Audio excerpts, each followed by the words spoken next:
is still ravaging, and as efforts to contain the spread of the virus progresses, most countries of the world have adopted physical distance as one of the strategies in combating the deadly virus. The pandemic brought about new guidelines in most societies that has informed a new social order, prompting most individuals and corporate organizations to rethink their strategies and leverage on technology in conducting their social engagements. This, no doubt, has increased online presence across board. The big question here is, will virtual meetings and functions become part of the toolbox for social engagement moving forward post-COVID-19? What really are the advantages of this new culture? Well, we will attempt to explore the attendant benefits of virtual exchange and experience on the program today. Welcome to 30 Minutes on NTA News 24. It's all about adapting to the new normal. I'm Lydia, Samson.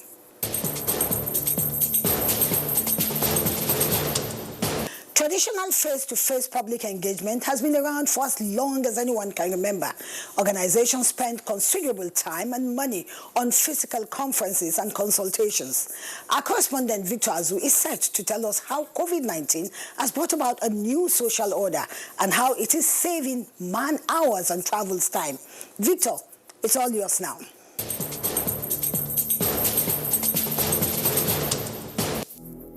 Following the outbreak of the novel coronavirus and subsequent spread of the disease across many countries of the World Health Organization declared COVID-19 a global pandemic. In response to the lethal effects of the virus, many countries came up with strategies to combat the disease, and top on the list of action plan was restriction of movement. This saw some countries issuing an outright lockdown of all social, political, and economic activities. Naturally, many businesses were affected, with schools shutting down and major events cancelled. Where there is no total shutdown or restriction of human movement, rules that ensure protection and safety of citizens were introduced and in some cases instituted. And as the months rolled by, physical and social distancing have become the order of the day, along with wearing of nose masks and frequent washing of hands, as well as use of hand sanitizers. As a way of working through the new rules and health advisory without missing out on everything, most social engagements became virtual, even as families and friends opted for virtual interactions as well. In all of these, information and communication technology gained prominence. The download of video conferencing apps soared to record highs as socially distanced world literally began reconvening in cyberspace. While Skype was already known before the pandemic, Silicon Valley video conferencing app Zoom became the new kid on the block. The app, which allows users to talk with up to 99 other people simultaneously, emerged at the top of the pile, and Nigeria is not left out of the furore. Hello everyone, this is The app has been used to host virtual classrooms, church services, meetings, conferences, and other national and international engagements. The virtual adaptation has paid off in many ways, as scarce resources have been saved from supposed airfares, hotel accommodation, and duty-to-our allowances, which hitherto posed a huge burden on governance. The cost containment regime, from all indications, is not exclusive to government, as private citizens and organizations are also counting their blessings and cutting their losses. It will now take vital decisions on Nigeria generally. So the first virtual meeting, was held on the 13th by the Federal Executive Council, and in fact, in that meeting, that was when the FEC looked at now the review of the budget, that we are now that is presently in the National Assembly. So if we take only this as a benefit, the visual kind of approach has now brought to us, I can say even that one is enough. We now have what we call supply chain 4.0. And one of the critical things that I think COVID has taught us is that we need to make local. The global supply chains have their own challenges right now, especially in the movement of people in particular. But we're finding that we need to be able to, for example, grow our own products, boost our own local manufacturing. I mean, we were at the beginning not even able to make face masks. Now we are. So I think this is, a hint to the kind of direction we need to go in. Beyond saving costs, it also increased productivity, flexibility, and faster or easier to take a product to market. For example, in a normal distance, we can't conceptualize and execute a project within 2 weeks. But because of the power of this technology, it's helped us to achieve that. You can join conferences, you can attend training online, and you can do it while doing other things as well. We spend a lot in terms of traveling, especially foreign trips. But now, with all borders closed, we are in our country and working successfully. Indeed, COVID-19 has accelerated a new social order, a whole new world where employees can work from home and engagements can be conducted without physical contact, which has sparked a debate whether the new normal should continue post-COVID-19 or the world should just revert to old ways of doing things before the pandemic. We were already headed somewhere before the outbreak of COVID-19 pandemic. We were headed towards the world of the Internet of Things, a world where things were essentially going to be much more remote than they ever can be.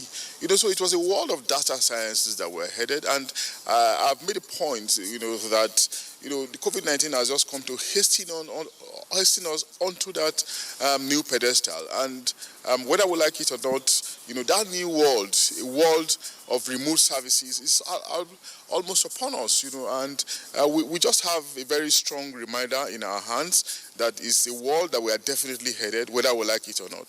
Yes, physical interaction will continue to subsist, but we'll now have a different platform for interaction. One of the critical areas I see where we are beginning to improve is how to get internal payments within Nigeria so that the onion market traders, the cooperative, for example, in Abuja Wuse Market, will be able to pay for a lorry load of onions from the farmers cooperative in Kebbi. So that what is really the issue then is just the actual transportation, which does not require more than 1 or 2 drivers and maybe 1 or 2 lorry boys. So I can see that those kind of opportunities are beginning to take shape.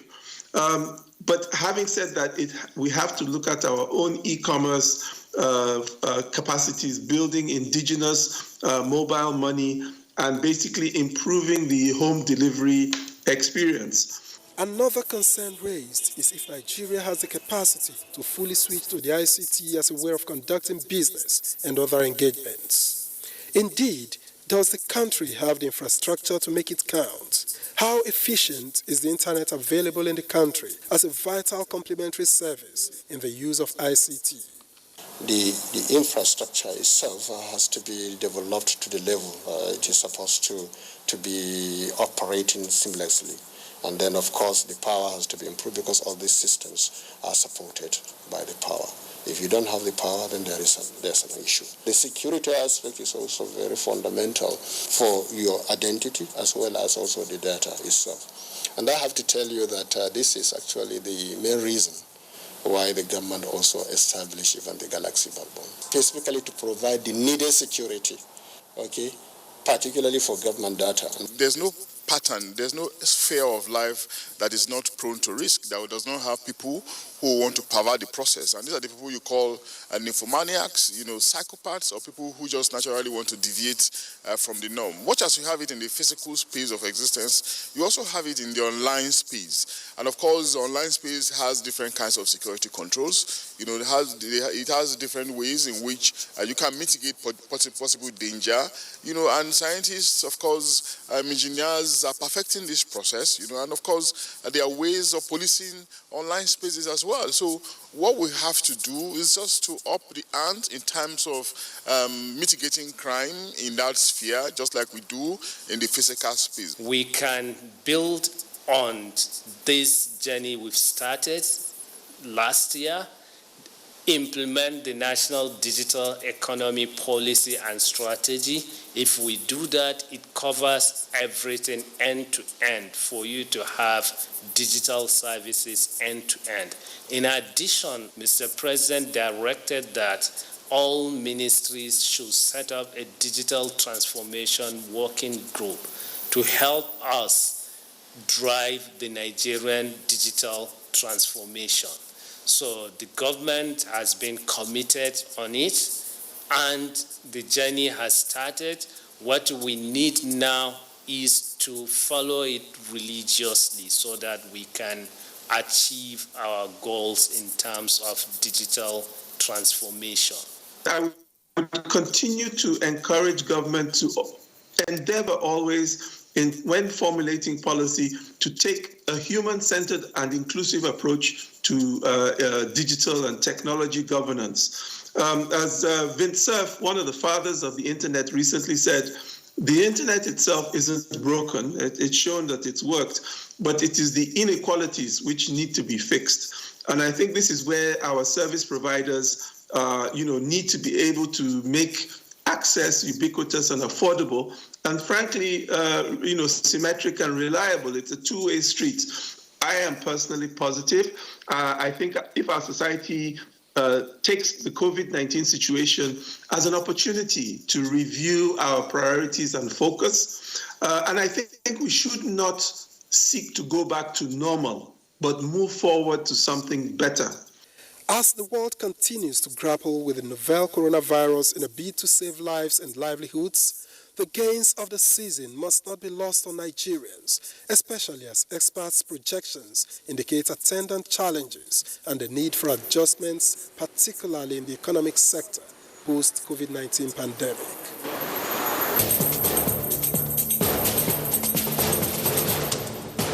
Thank you, Victor. Let's go over to our next correspondent, Alika Okpanachi, who will be telling us just how well some conventional institutions are faring with the virtual interplay and online networking.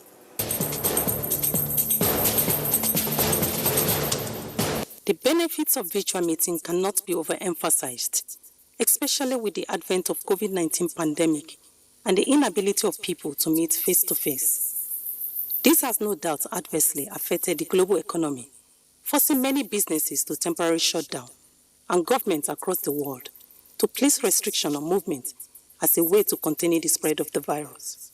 Unfortunately, the educational sector is one of the most affected. According to UNESCO, an estimated 1.725 billion learners have been affected as a result of school closures. To cushion the effect of the pandemic, the world is embracing technological innovations. Virtual interactions are increasingly adopted to replace physical engagement and limit the total disruption in many sectors. UNESCO has recommended the use of distant learning programs, open educational applications, and platforms by schools and teachers to reach learners remotely. These include integrated digital learning platforms, video lessons, massive online courses, and broadcasts through radio and television. We know that what is happening and what we urgently need now is in conformity with the realities of the moment. Hitherto, like you observed, not much attention, some attention, but not enough attention. But now it has dawned on all the stakeholders in education that this aspect, technology, is inevitable, is unavoidable, and more attention should now be focused on that particular area. It is not just enough to teach maybe computer science or ICT in the school, but given the experience we had of recent, which has impacted on everybody, even globally, it has become inevitable that more of technology has to be deployed.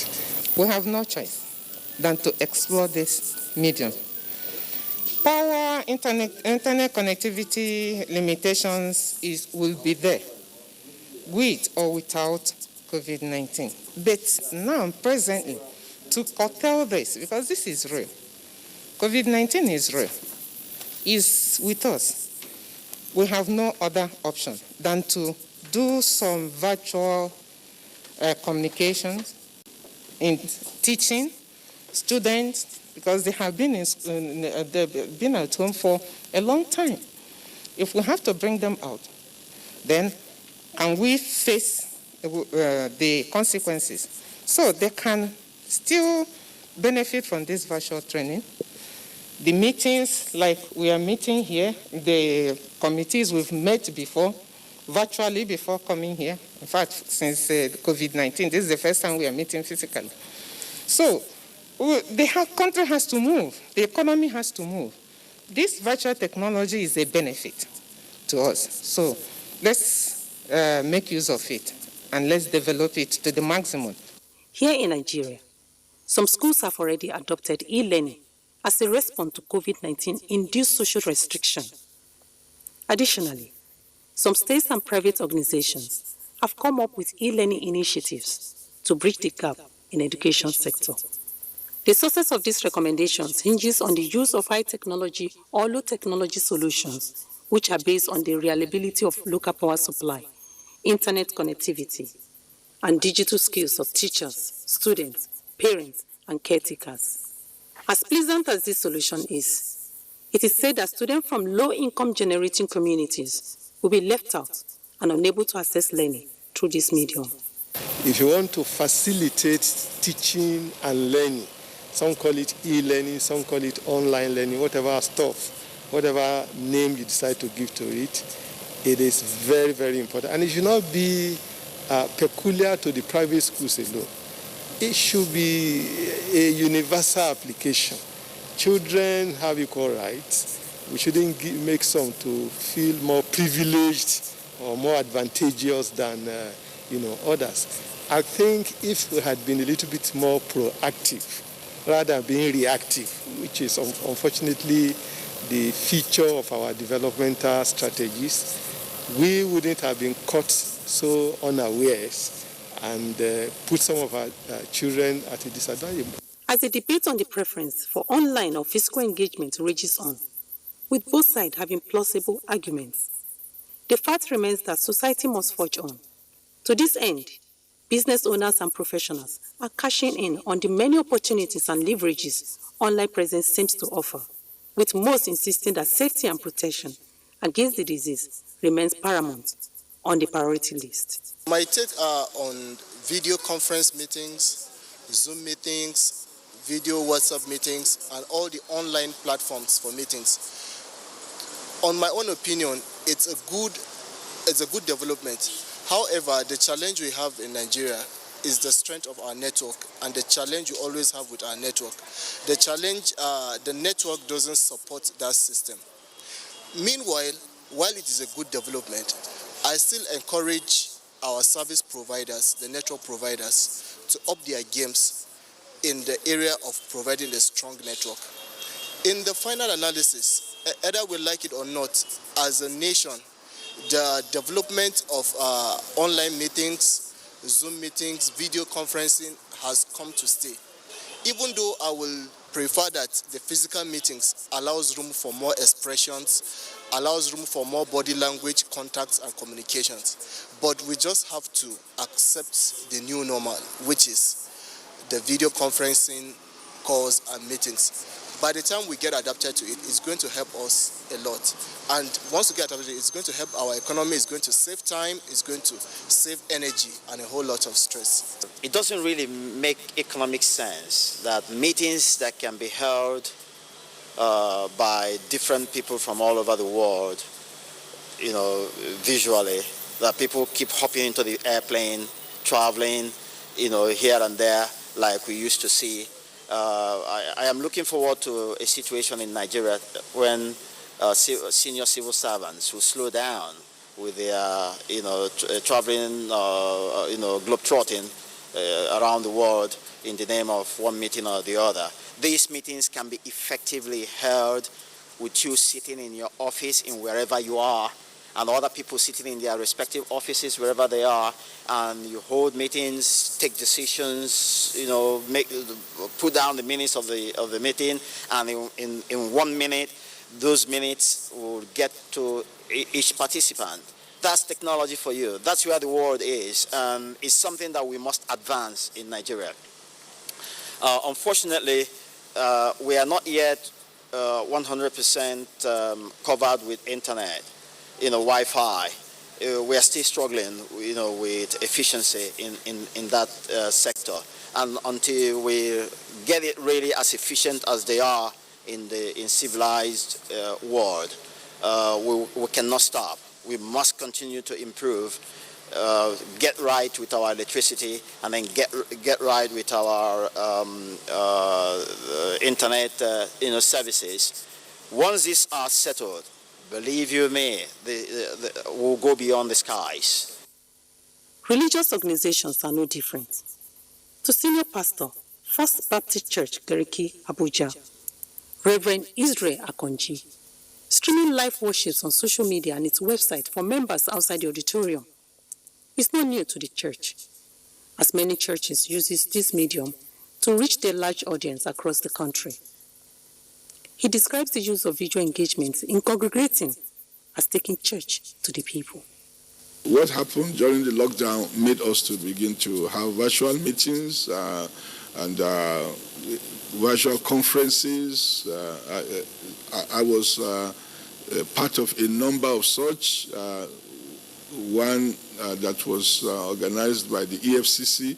I was a part of it. It was such a beautiful one with very great contributions, and some others were organized by the church, and I was part of it again, and they were very, very beautiful. In fact, very, very important decisions were taken as we had this virtual meeting. So I believe that for the church, this is an opportunity we have to explore more.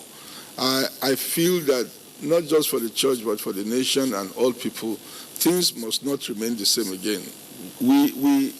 And when they say things will not remain the same again, I don't think that it is anything negative when they are saying things will not remain the same again. I think it is, for me, a positive thing, wherein we are going to be doing things better, and we are going to be managing resources better. And for instance, let me say, okay, in my church denomination, our headquarters is in Ibadan. And each time we have had to hold our executive committee meetings of the church, we will either travel to Ibadan or to a place in Ede in Osun State where we have a big camp and where we will normally meet.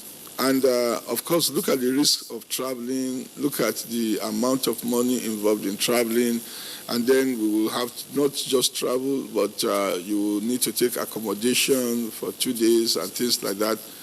Now, when we had our virtual meetings, we discovered that we could still treat the very important subjects through camera, and we didn't need to be together. So while I know that the need for coming together is still there, we cannot use virtual meetings to exchange coming together because it will not be the same thing. But there are really many things we can do now using the virtual approach rather than coming together. And I believe that where that is good, we should explore it. Respondents maintain that though the culture of visual engagement may be new to some Nigerians, this new culture has come to stay, hence the need to embrace this innovation.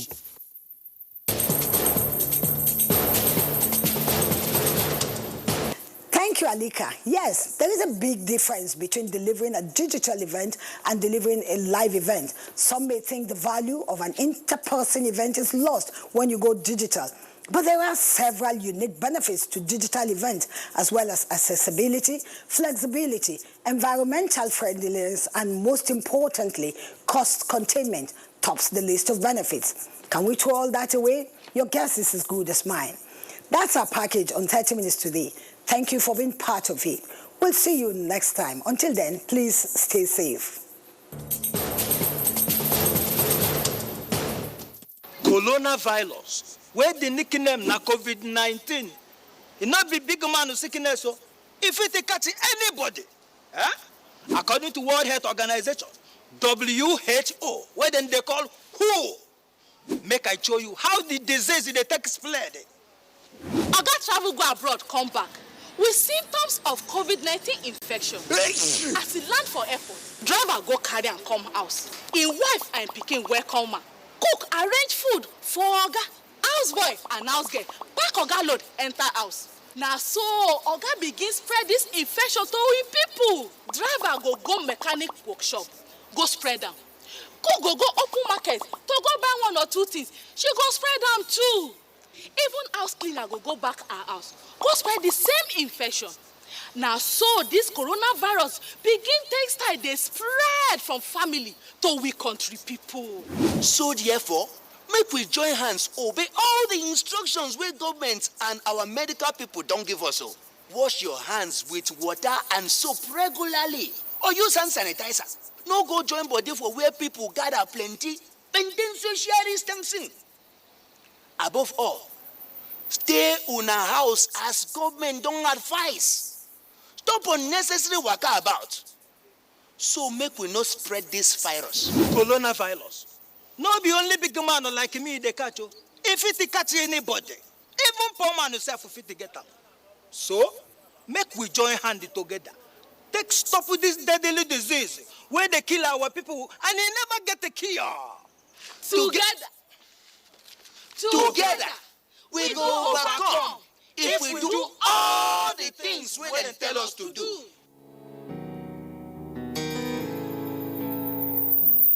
Akili, akili, akili, akili. Will you wash your hands with me? I want to wash my hands with you. Come on, I will show you what to do. Wash your hands in clean water. Wash your hands, wet them with the water. Wash your hands, now add some soap. Scrub your hands in the soap and water. Scrub above and below between the fingers too. Scrub under your nails and scrub-a-dub-a-doo. Rinse your hands in water. Rinse them clean, rinse away the soap. Dry your hands and go. Akili, why do we wash our hands? To wash away the germs. Akili, what are germs? They're like tiny little bugs on your hands and they can make you sick. But I don't see any germs on my hand.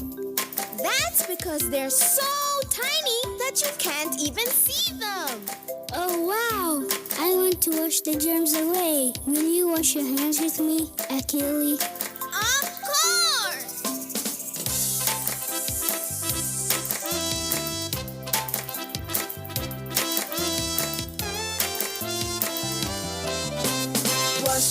Wash your hands in clean water. Wash your hands, wet them with the water. Wash your hands, now add some soap. Scrub your hands in the soap and water. Scrub above and below between the fingers too. Scrub under your nails and scrub-a-dub-a-doo. Rinse your hands in water. Rinse them clean, rinse away the soap.